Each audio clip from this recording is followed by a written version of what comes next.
अवलंबन करती है। ये गलत बात है। आप अमेरिका के और पाकिस्तान के हितों के लिए भारत के हितों का बलिदान नहीं कर सकते। अमेरिका अफगानिस्तान में पिटता है या रहता है, ये सवाल उसका है। वो कभी वियतनाम में पिटा, कभी इराक में पिटा।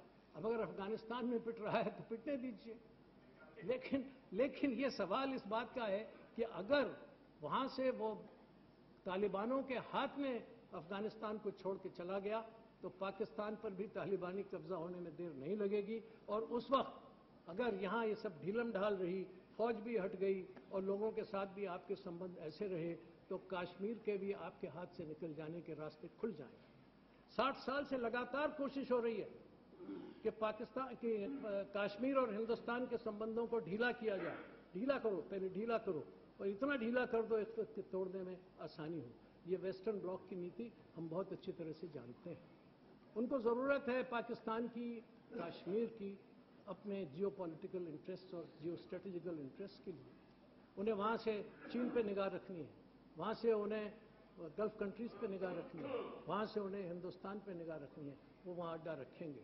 इसलिए अगर वो पाकिस्तान की उनको जरूरत है तो वो जरूरत उनके सामने प्रमुख है, हिंदुस्तान उनके सामने गौण है। और आपको ये भी देखना होगा कि आज पाकिस्तान के साथ चीन भी है। आप अकेले हैं।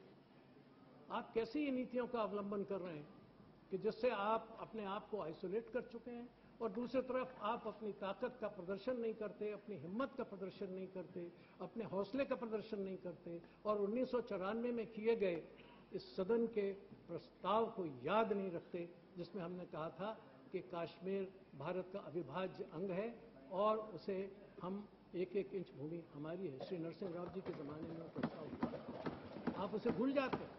क्या आपकी डायलॉग, आपकी बातचीत उस रास्ते पर है? मुझे तो नहीं समझ में आता कि आप उस रास्ते पर बढ़ रहे हैं। क्या आप धारा 370 को घिसने की तरफ बढ़ रहे हैं या उसे और मजबूत करके हिंदुस्तान और में कश्मीर का को एक अलग ढीला ढाला राज्य बनाने की कोशिश में है? और मैं आपको बता रहा हूं, निवेदन कर रहा हूं, चेतावनी दे रहा हूं कि अगर आपने यहां ऑटोनॉमी की बात शुरू की तो नॉर्थ ईस्ट में क्या होगा, उस बात को अच्छी तरह से गौर कर लीजिए। आपकी सिर्फ इसी सीमा पर आपके लिए संकट नहीं है, उत्तर पूर्वांचल में भी आपके लिए संकट है। वही संकट आसाम में आएगा, वही संकट 7 सिस्टर स्टेट्स में आएगा। इसको सोच समझ के करिए, हिम्मत दिखाइए, हौसले के साथ कहिए और इन लोगों से कहिए कि देखिए कश्मीर हिंदुस्तान का अविभाज्य अंग है। ये दंगे बंद कीजिए। इसके लिए कोई किसी प्रकार का आप अपने मन में संकोच मत कीजिए, उसका तो शमन करना ही पड़ेगा। बाकी जो वहां की असली मांगें हो सकती हैं उस पर गौर किया जाएगा। और मुझे एक बात की शक होती है, फारूक साहब सामने आ गए। कुछ साल पहले फारूक साहब और गुलशाह के बीच में संघर्ष हुआ था। उस वक्त जो कश्मीर के अंदर हालात पैदा हुए थे, मैं कश्मीर का दौरा कर रहा था उस समय। मैंने रिपोर्ट यहां आके पार्टी की तरफ से, प्रधानमंत्री जी थे उस समय हमारे श्री राजीव गांधी जी, उनको दी थी। क्या हुआ था वो जानते हैं इस बारे में, मैं उसे दोहराना नहीं चाहता। आज भी पीडीपी और एनसी के बीच में संघर्ष है सत्ता। पीडीपी बार बार कोशिश करती है कि अगर उमर हटे तो हम घुसें। आप क्या करना चाहते हैं? आप सिर्फ पत्थरबाजी से चुनी हुई सरकार को हटाना चाहते हैं? ये कैसा रास्ता आप दिखाना चाहते हैं कि स्टोन पेल्टिंग हो जाए और चुनी हुई सरकारों को वापस कर दिया जाए? वो सरकार अच्छी है या बुरी वो एक अलग सवाल है, लेकिन एक डेमोक्रेटिक प्रिंसिपल में एक चुनी हुई सरकार है। उस सरकार के अंदर आंतरिक फेरबदल हो, लेजिस्लेटिव असेंबली कुछ फेरबदल करे, मंजूर हो सकता है, लेकिन पत्थरबाजी से फिर तो कोई भी राज्य ऐसा नहीं होगा कि जहां पत्थरबाजी के आधार पर सरकारें न बदली जा सकें।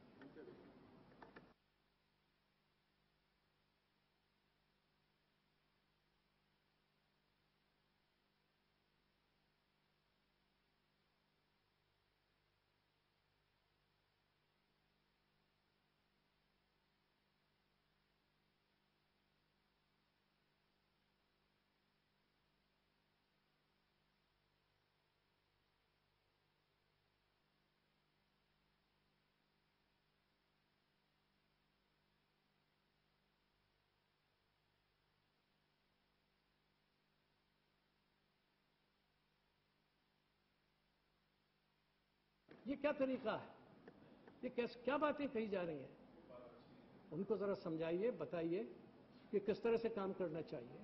जनता में जाएं, मिलें, वो एक अलग बात है, वो उनका काम है, मिलेंगे या नहीं मिलेंगे। लेकिन मैं आपसे निवेदन करना चाहता हूं कि इस पर गौर कीजिए और सोचिए। कश्मीर अकेला संकट में नहीं है, उसके साथ सारा देश संकट में आता है।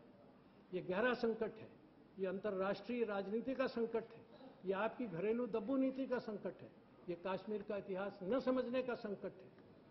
तो सबसे बड़ी बात यह है कि भारत की एकता और अखंडता को न समझने का संकट है। ये संकट आप कैसे हल करेंगे? कोई रोड मैप आपके पास नहीं है। प्रधानमंत्री कहते हैं 60 साल से ये समस्या है, कॉम्प्लिकेटेड है। जी हाँ, किसने बनाई कॉम्प्लिकेटेड? हमने बनाई, या बीएसपी वालों ने बनाई, या सीपीएम ने बनाई? किसने बनाई? ये कॉम्प्लिकेशन तो आपने पैदा किया है। अब आप हमसे कहते हैं कि रास्ते निकालिए। आप रास्ते निकाल के बताएं। हम मदद करेंगे आपकी, अगर रास्ते ठीक होंगे तो। हम मदद करेंगे आपकी उन तमाम कामों में जो कश्मीर का भारत के साथ मजबूत संबंध रखेंगे। हम मदद करेंगे उन तमाम मामलों में जो भारत को एक विश्व की स्वाधीन सार्वभौमिक शक्ति के रूप में खड़ा करने के लिए आप लेंगे। हम मदद करेंगे उन तमाम नीतियों में जो आप किसी विदेशी दबाव से हटने के लिए और उसका जवाब देने के लिए करेंगे। लेकिन अगर आप विदेशी दबाव में झुकेंगे, अगर आप अलगाववाद के सामने समझौते करेंगे, अगर आप पत्थर खाने से सरकारों को बदलवाने देंगे, तो माफ कीजिए, ये देश आपका साथ नहीं देगा। ये देश आपका साथ देगा कश्मीर को भारत के साथ एक साथ रखने के लिए, मजबूती के साथ एक साथ रखने के लिए। अगर आपने सामान्य तौर पर इस तरफ कदम बढ़ाना है तो आप जरा धारा 370 के बारे में भी गहराई से विचार कीजिए। मगर आप बजाय वैसा करने के, मुझे आज अफसोस है कि सवाल संसद में कैसा उठा जो आपके बयान से संबंधित था कि एक सैफरन टेररिज्म है। गृह मंत्री जी, मैं बहुत विनम्रता से कहना चाहता हूं, बहुत विनम्रता से प्लीज रिकॉर्ड में नहीं जाएगा उसका, उनका रिकॉर्ड में नहीं जाएगा। बहुत विनम्रता से कहना चाहता हूं कि सैफरन हमारे राष्ट्र ध्वज के ऊपर है। वो भारत का राष्ट्र ध्वज जहां जाएगा, सैफरन उसके साथ जाएगा और वो देश में, दुनिया में शांति फैलाएगा। वो टेररिज्म का प्रतीक नहीं हो सकता। अगर आपको शायद कांग्रेस पार्टी का इतिहास मालूम नहीं होगा, कांग्रेस पार्टी ने एक कमेटी बनाई थी स्वाधीनता से पहले कि भारत के झंडे का रंग क्या होना चाहिए, और उसने सर्वसम्मति से यह राय दी थी कि एक रंग का झंडा होना चाहिए, और वो अगर कोई रंग हो सकता है तो वो सैफरन होगा। ये सैफरन था जिसने हिंदुस्तान को सारी दुनिया का गुरु बनाया। ये सैफरन था, सैफरन से ये सैफरन था जिससे हमारे देश के महापुरुष, जिससे यहाँ के दार्शनिक, यहाँ के साधु संत दुनिया में गए, कोरिया तक गए, चीन में गए, जापान में गए, इंडोनेशिया में गए, सारे दक्षिण एशिया में गए, सारे दक्षिण पूर्वी एशिया में गए, पश्चिम में गए। ये सैफरन था जिसने सारी दुनिया को शांति का संदेश दिया, सद्भावना का संदेश दिया। आपको मौका मिलेगा तो बोलिएगा ना। बराए मेहरबानी उसके साथ किसी प्रकार के ऐसे अपशब्द का प्रयोग न करें। ये देश में भारी प्रतिक्रिया पैदा करेगा। शांत रहें। और मुझे कभी-कभी लगता है कि आप प्रतिक्रिया पैदा कराना चाहते हैं। मैं आपसे कहना चाहता हूं कि आप इस बात को आज आपने कह दिया, आगे कहना बंद करें, वरना इस देश में भारी प्रतिक्रिया होगी इस बात की, और ये आपके कश्मीर के मामलों को समझाने में भी दिक्कतें पैदा।